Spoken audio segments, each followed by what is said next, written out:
अस्सलाम वालेकुम।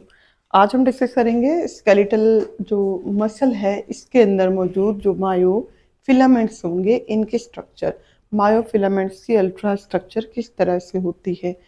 मायो फिलामेंट्स के अंदर हमारे पास दो तरह के जो है ना फिलामेंट्स होते हैं, thin filaments and thick filament. Thin filament जो है पतले वाले फिलामेंट है। करेक्टरिस्टिक्स इससे हम लेंगे, इससे करेक्टरिस्टिक क्या है। थिन है, डायमीटर कम होता है, 7 to 8 नैनोमीटर इनका जो है वो डायामीटर होगा। और थिन फिलामेंट के अंदर 3 इकसाम की प्रोटीन जन्म पाई जाती हैं। इसमें मेजर प्रोटीन एक्टिन है। एक्टिन के इर्द गिर्द जो है रैप्ट होती है एक और प्रोटीन जिसको ट्रोपोमायोसिन कहा जाता है।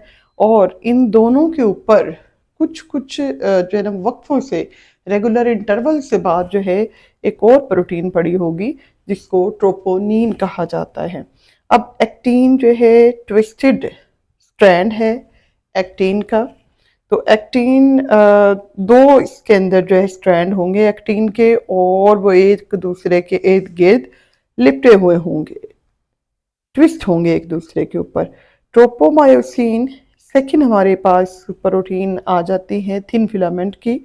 इसमें भी दो स्ट्रैंड होते हैं, दो पॉलीपेप्टाइड चेन्स होती हैं जो रैप अबाउट होंगे एक्टिन कोर। अंदर एक्टिन कोर होगी और उसके ऊपर रैप्ड होगी ट्रोपोमायोसिन।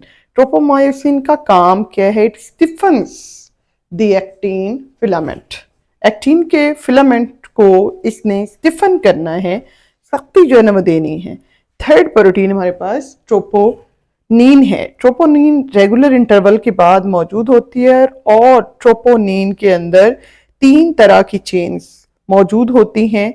इन्हें बिल तरतीब टीएन ट्रोपोनिन के लिए है, टीएनआई ये इनहिबिटरी है, ये रैप्ड होती है या ये अटैच होती है एक्टिन के जो फिलामेंट्स होते हैं, एक्टिन के जो स्ट्रैंड्स होते हैं उनके साथ। दूसरी चेन ट्रोपोनिन की टीएनटी कहलाती है। ये ट्रोपोनिन जो है ट्रोपोमायोसिन के साथ अटैच होती है। थर्ड जो चेन ट्रोपोनिन की होती है इसको टीएनसी कहा जाता है। अब टीएन वर्ड यहाँ पे ट्रोपोनिन के लिए ही आ रहा है और सी स्टैंड्स फॉर कैल्शियम। तो थर्ड वाली जो इसकी चेन होगी वो कैल्शियम के साथ बाइंड करती है। कुछ स्ट्रक्चर इस तरह से अपेयर होगा कि ये दो रेड में जो दोनों चेन्स आ रही हैं, दो स्ट्रैंड्स नजर आ रहे हैं, ये एक्टिन प्रोटीन है। ये दोनों ट्विस्टेड फॉर्म में इस तरह से जना मौजूद होते हैं। इसके ऊपर रैप्ड होती है ट्रोपोमायोसिन की दो चेन्स, और इनके ऊपर रेगुलर इंटरवल्स बाद, यानी कंटिन्यूस नहीं है, कुछ कुछ वक्फों के बाद थर्ड वाली प्रोटीन जो है वो आ जाएगी ट्रोपोनिन। ट्रोपोनिन की 3 हमने ली हैं कि चेन्स होंगी। एक चेन इनहिबिटरी है जिसने इनहिबिट किया हुआ है एक्टिन के ऊपर मौजूद जो एक्टिव साइट्स हैं जिनके साथ मायोसिन ने बाइंड करना है उनको। दूसरी इसके अंदर टीएनआई है जिसने इनहिबिट किया हुआ है, टीएनटी है जो ट्रोपोमायोसिन के साथ अटैच होती है, बाइंड करती है। और थर्ड जो है वो टीएनसी है जो कैल्शियम आयन के साथ बाइंड करती है। कैल्शियम आयन के साथ ये बाइंड करेगी। बाइंड करने के साथ ही इसमें हल्का सा ट्विस्ट आएगा, हल्की सी चेंजिंग आएगी, जिसकी वजह से क्या होगा, जो ट्रोपोमायोसिन के साथ अटैच सेकेंड वाली जो इसकी चेन होगी ये अपने आप को थोड़ा सा क्या करेगी, चेंज करेगी, मॉडिफाई करेगी। इस पोजीशन जैसे ही चेंज होती है तो टीएनआई जिसने इनहिबिट किया हुआ था एक्टिन को, एक्टिन की एक्टिव साइट को, वो अपनी जगह से डिस्प्लेस होती है। और जैसे ही ये डिस्प्लेसमेंट होती है तो एक्टिन के ऊपर मौजूद जो एक्टिव साइट्स होंगी, जो इसके ऊपर जो है बाइंडिंग साइट्स होंगी, वो एक्सपोज हो जाएंगी और तब फिर ग्लोब्यूलर हेड जो है थिक फिलामेंट के उसके साथ बाइंड करेंगे।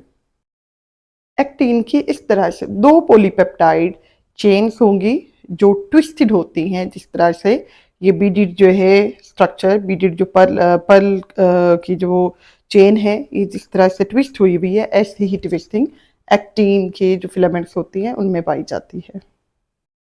एक्टिन और ट्रोपोमायोसिन इस तरह से इकट्ठे इनकी जन्म होगी, यानी दो स्ट्रैंड जो है एक्टिन के हैं, दो इसमें जो होंगी वो ट्रोपोमायोसिन की जो है स्ट्रैंड होंगी, और ये इस तरह से एक दूसरे के इर्द गिर्द रैप्ड होती हैं। थिक फिलामेंट आ जाते हैं। इसके बाद थिक फिलामेंट जो है ये मोटे वाले जो है ना फिलामेंट होंगे और इसका डायमीटर कितना होगा 16 नैनोमीटर इसका जो है वो डायोमीटर होता है। और इसके अंदर प्रोटीन की टाइप एक ही है, टाइप एक ही है, but many proteins are present. एक ही टाइप की यानी मायोसिन प्रोटीन लेकिन होंगी बहुत सारी। Many myosin proteins are present in thick filament. तो थिक फिलामेंट को हम यूं लेंगे, many myosin chains are present. Each myosin protein consists on two polypeptide chain ending in a globular head.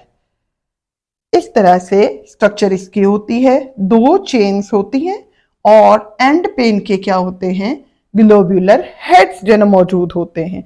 These heads extend the thick and thin filament during muscle contraction. यही जो globular head होंगे यानी chain के and पे क्या है, globular heads मौजूद होंगे। मायोसिन के ऊपर ग्लोब्यूलर हेड लगे होंगे।